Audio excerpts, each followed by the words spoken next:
آج ہم بات کریں گے گلگت بلتستان کی نگران حکومت کی کارکردگی، نیو منتخب ہونے والی حکومت، ان کی کابینہ اور عوام سے ان کے توقعات کے حوالے سے۔ گلگت بلتستان میں انتخابات کے منعقد ہونے تک صاف اور شفاف الیکشنز کروانا نگران حکومت کی بنیادی ذمہ داریوں میں شامل تھی۔ انتظامی معاملات کو برقرار رکھا گیا اور انتخابات کو صاف و شفاف بنانے کے لیے بھی انتظامات۔ تاہم عوامی سطح پر یہ سوال بھی اٹھایا گیا کہ ترقیاتی منصوبوں کی کام بہت سستی سے کی گئی، ساتھ ہی ساتھ بجلی کے بحران، بے روزگاری، صحت، تعلیم اور بہت ساری چیزوں میں حکومت نے کوئی کام نہیں کیا۔ اب گلگت بلتستان میں نئی حکومت قائم ہو چکی ہو اور عوام کی ان سے بہت ساری امیدیں وابستہ۔ اب امتحان اصل میں حکومت کا ہے، کیونکہ عوام یہ جاننا چاہتی ہے کہ منتخب ہونے سے پہلے جو وعدے کیے گئے تھے ان سے کیا وہ پورے کیے جائیں گے؟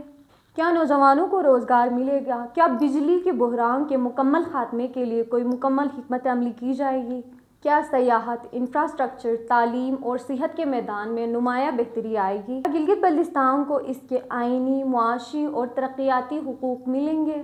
اب یہ جواب آپ لوگوں نے دینا ہے کہ کیا یہ جو حکومت بن رہی ہے یہ بھی اپنے وعدوں کو پورے کیے بنا ہی اپنا ٹائم کمپلیٹ کر کے چلی جائے گی، یا نہیں جو وعدے آپ لوگوں سے کیے ہیں ان تمام وعدوں کو پورا کیا جائے گا؟